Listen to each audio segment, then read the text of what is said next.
Hello there, my name is Benedetta and welcome to Tender is the Read. As you might have guessed from the change of location, today's video is going to be a bit different. I just want to take this opportunity before I take a little bookshelf down during my move to show you my beloved Canterbury Classics collection. As you can see here, I have, as of late, accumulated a lot of their word cloud classics and also leather-bound classics, both of which I absolutely adore and love. And I have to thank Canterbury Classics because I am one of their ambassadors, and so I have received a lot of these books from them as a gift. That said, this video is in no way sponsored. It's just a video that I wanted to make. Many of these books I had purchased before becoming an ambassador. I've just always loved this collection. As I said in one of my previous videos, if comparing various classics editions, I really love reading the word cloud classics because I think that they have excellent quality paper, the font, size, etc. just makes them so readable, as well as being absolutely beautiful. So for me, they're a pleasure to collect and to read, and I just wanted to show you what they look like inside and tell you just a few words about each of them. So without further ado, I'll just show you the books one by one, and I hope you enjoy it, and I'll see you at the end of the video. Okay, so I want to start here with my leather-bound classics. As you can see, I have 7 of these. They all live in the top shelf, and I'm gonna just pull them out one by one and give you a little look inside. First off, we have Les Miserables by Victor Hugo. This is so heavy actually, I'm not gonna lie. So I'm just gonna show you the front cover, which is very reminiscent of the art for the musical, but it's just beautiful with a map of Paris and just this design with a little girl who should be Cosette, I believe. Then the spine has a cannon symbol, and it's just very simple and sort of vintage looking, very classic. And then the back, again, takes on the map of Paris. The pages are all gold foiled. This is the same for all the leather-bound classics, so you'll always find that. Now, opening up inside, as you can see, there is a picture of, oh my gosh, this is a painting by Delacroix, I believe, but I can't remember the name. Gosh, that's embarrassing. But anyway, obviously very representative because this is the same historical event that is taking place in the book, so obviously the perfect choice here. And then this edition has an introduction with the life and times of Victor Hugo, a background on Romanticism as a literary movement, victory and defeat, and various other themes present in Les Miserables. And after that, of course, the book begins, and I have to say, considering it is such a long book, I feel like the book size makes it so that it's really quite easy to read. The pages are very clear and the writing is not extremely small, which is always the case with Les Mis. Like, I have to say, it's been hard finding an edition where the writing isn't absolutely tiny. This book also has a ribbon. So there you go, this is the ribbon in the middle so that you can easily mark your page. Okay, so next up we have Alice in Wonderland and Other Stories by Lewis Carroll. So at the front, of course, you have the white rabbit with the red roses and the cards, very symbolic. And the white rabbit is also on the spine. And at the back, you see the famous cards painting the roses for the Queen of Hearts. Again, the gold foiling. And then as you open, you have this very famous artwork of Alice with the March Hare and the Mad Hatter. As you open this book, you see, of course, some artwork that is present throughout the book, I believe. This is the classic Alice artwork. So, of course, the actual contents include Alice's adventures in Wonderland, Through the Looking Glass, and then other works by Lewis Carroll, including Sylvie and Bruno Concluded, A Tangled Tale, Novelties and Romancement, Photographer's Day Out, The Legend of Scotland, and Willem von Schmitz. As always, an introduction on the life of the author and various other information, and then the various novels and short stories start. Once again, fairly easy to read, although I noticed that the font here is smaller than Les Mis. Okay, moving on to Ernest Hemingway's The Sun Also Rises and Other Works. Again, beautiful artwork. I just feel like this is a newer edition and it's so much more ornate than some of the older releases, but nevertheless, they're all so gorgeous, and I love the theme here, which is all about bullfighting. And here you can see the various works included, which are, of course, The Sun Also Rises, The Torrent of Spring, 3 stories and 10 poems, In Our Time, and newspaper bylines. Here you see an introduction and various information before the novels start. And this is absolutely gorgeous. It's just one of my favorite books I own. It's just absolutely spectacular looking. Next up is The Great Gatsby and Other Works by F. Scott Fitzgerald. You've seen this book on my channel before because I always show it. It's my favorite. And this is the spine right here, and this is the back. It's just a spectacular green light and Gatsby on his deck. Just iconic. Here we got some Art Nouveau design. The contents of this collection are actually 3 novels. You have This Side of Paradise, The Beautiful and Damned, and The Great Gatsby. So 3 full novels by F. Scott Fitzgerald.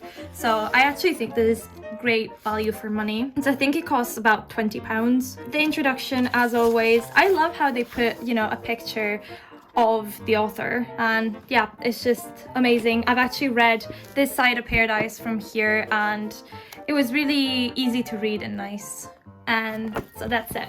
Okay, now for a collection of classic works from women writers. I just love this cover, by the way, just so classic and interesting. This is the spine.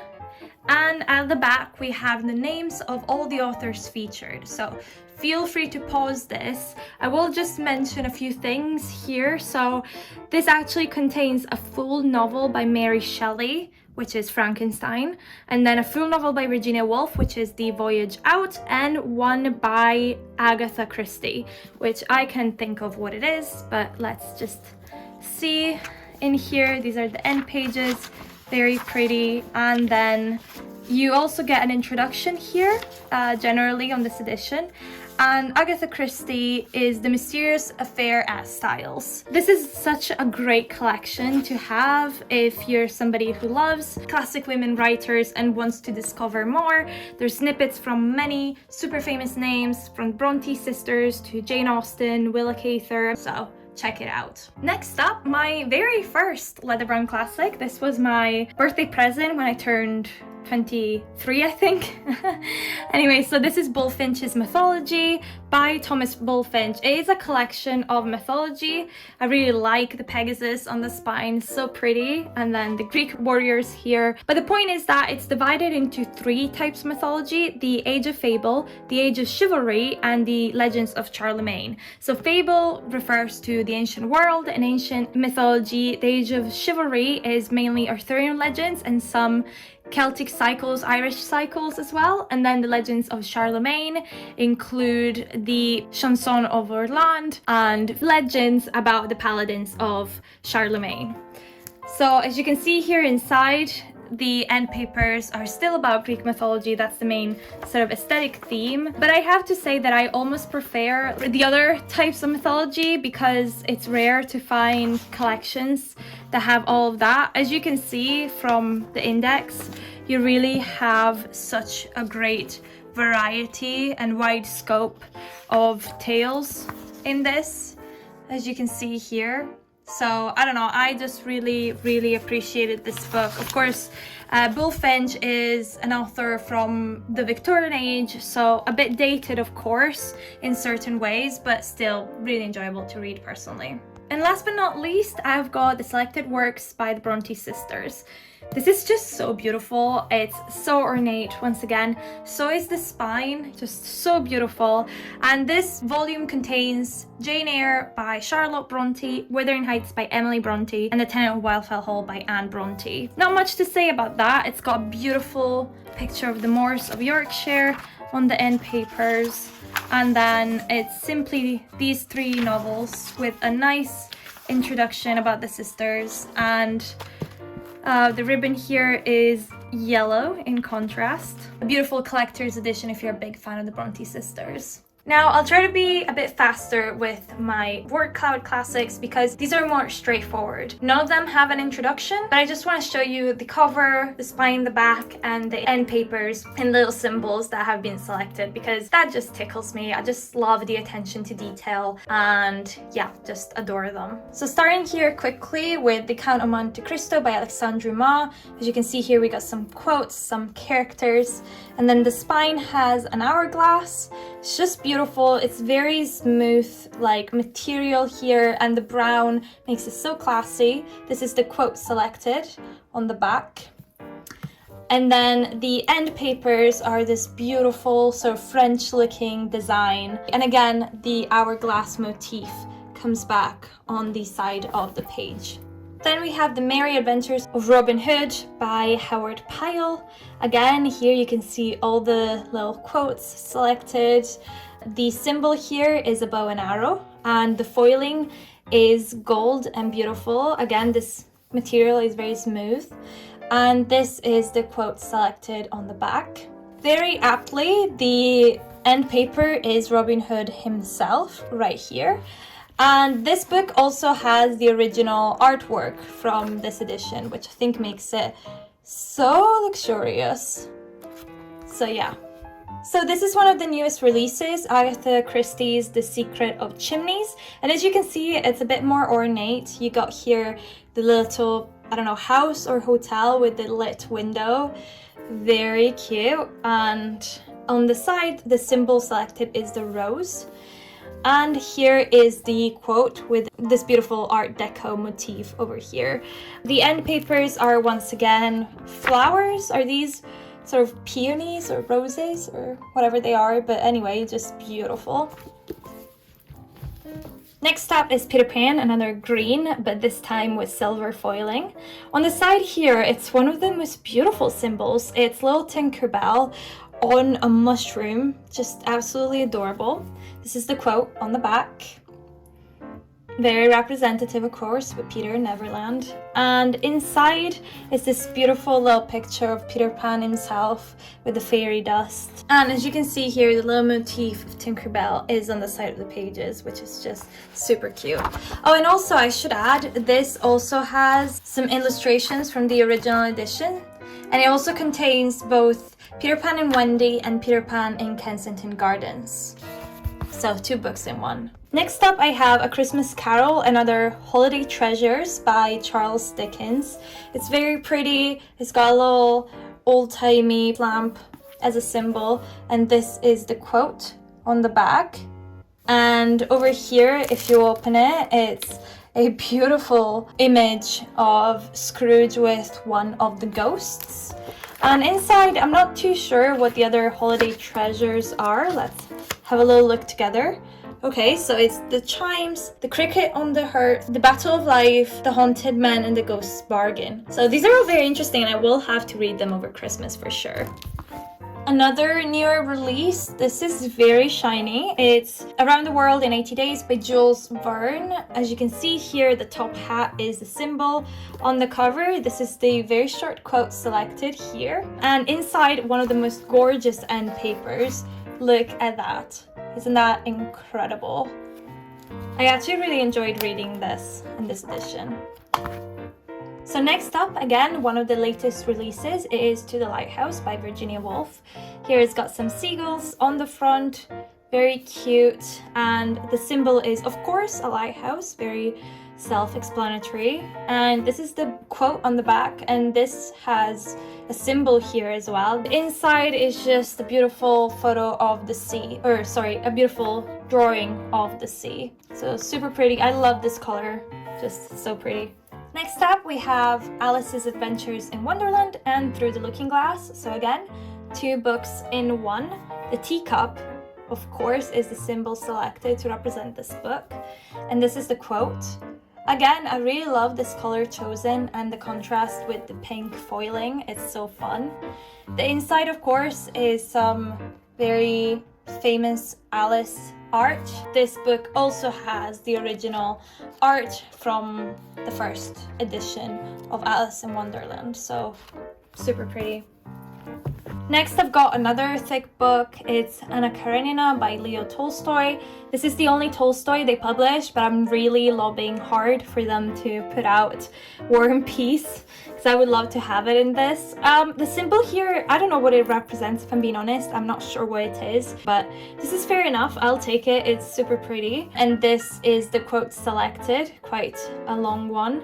This is the insides, and I really just love reading long books in this edition because, as you can see here, the binding makes it so there's no risk of bending the spine, which is just so pretty and rounded. It'll forever look great on the bookshelf. Next up, I was kindly gifted the Poetry of Emily Dickinson, which is so beautiful in its design. Look at this. Come on, just gorgeous. The symbol is a little bird here on the side, and this is the quote chosen. The inside is again a bunch of caged birds. Of course, this is so representative of Emily Dickinson, so it's just so perfect and just beautiful. Next up, I've got The Three Musketeers by Alexandre Dumas. I just really love this blue with the silver foiling. The symbol is this cross, which I think is a musketeer symbol, and I don't know, it's just so cute and perfect. This is the quote at the back. This is the inside, a very French pattern design, which is perfect for this particular book. Okay, the next book has probably one of my favorite designs, probably tied with the Shakespeare ones you'll see next, is The Phantom of the Opera by Gaston Leroux. Of course, this word cloud forms the mask of the Phantom. I think this is more inspired by the musical than anything else, but I still love it so much. And of course, the symbol is the chandelier. Look at the detail here. It's so ornate, it's so perfect. And at the back, references to the angel ghost, the voice, the angel music, of course. And this is a photo of the inside of the opera in Paris. Just so gorgeous. Next up is Dracula by Bram Stoker. One of the things that I like the most about what they do with the word cloud designs is that they change the font to sort of embody again the vibe of the book. And this is obviously a bit of a spookier font, so perfect for Dracula. Over here we have a bat, of course, the perfect symbol. And this is the quote. I just love this font, it's so fun. And the inside is just a spooky red forest in the moonlight. Really adore this book, and I loved reading it in this edition. And finally, the last shelf, which is not very full, but I'm working on it. First off, we have my Jane Austen collection. I have 3 of them because I just really love the design. First off is Emma. This color, I swear, it's so beautiful. I just absolutely adore it. There's a key with a heart as the symbol. And then this is the little quote that they've selected. The end pages is just a fun little pattern here, just really fun. Next up is Northanger Abbey in this beautiful shade of purple. I just really love how they've put stained glass window as the symbol on the spine. This is the quote. Absolutely love it on so many levels. End papers just have some flowers on them, and something peculiar about this is that the motif on the pages is not the same as the spine, it's just a little bird. I suspect that this stained glass window is just a bit too much for them to replicate on every page, but I mean, just look at the detail. Incredible. Last of the Jane Austens is Mansfield Park, which has this little just shiny, glittery, I don't know if you can see it, if it catches the light. It's just the most beautiful material in this lovely mint. This little, I suppose, flower or little bloom is the symbol. Quite vague, but it still fits and it's super pretty. And this is the little quote. Inside, again, we have a floral pattern. Now, this is the Romantic Poets, so this is a whole collection. As you can see here, all the poets that you will find inside are written on the stems and leaves of the flowers. So I think this was a very original concept for a book that is obviously from more than one author, and it's all poetry, of course. It is quite thick, and here it's got a Wordsworth poem. The end papers is just some pretty I think lilac flowers. Not too sure, but anyway, just beautiful. A similar case here for the love poems. Here, all the authors found inside are in the heart, just absolutely lovely. And here's this little heart as the symbol. I just really enjoyed reading this collection. I gave it 5 stars because it's just so fun. And there's a Shelley poem on the back. And inside, as you can see, the heart is present. This wasn't too complicated to replicate on every page, I guess. Next up, I have Wuthering Heights by Emily Bronte. Again, here you can see sort of like the spookier font, which is perfect for this novel. I love this color that they've chosen as well. Here we have, I believe this is like a Yorkshire symbol. Isn't it like the York Rose or something? Because obviously that's where it's set. I don't know, I'm not sure, but I think it's beautiful anyway. And this is the quote on the back. Just beautiful, honestly. This is one of my favorite quotes from this book. And inside, it's the moors of Yorkshire in this painting here. Finally, the last 2 are 2 matching collections. This is William Shakespeare's comedies, where you can see a smiley face. On the spine here, you can see that the sort of smiley face is bigger than the frowny face, and by face I mean mask. They're acting masks, of course. And here in the back you can see the titles of all the comedies, and I believe that these are all the comedies that William Shakespeare wrote, so this is a very thorough collection if you're looking for something like that. I just really love the sheen on this book, and the color itself is just beautiful. And the end papers, it's just this. I'm not sure where this is from. I think it may be Midsummer Night's Dream, and I don't know, it's just so beautiful, very pastel core, very fairy. I don't know, adore this. And finally, I recently got the tragedies, and this time, of course, we have a frowny mask, which is also prominent on the spine, unlike the previous one. And these are the tragedies. This is all the tragedies. Basically, what is missing from these 2 collections is the histories. I don't know if they'll ever make a histories collection. I wish they did, because I would be definitely there to collect it immediately.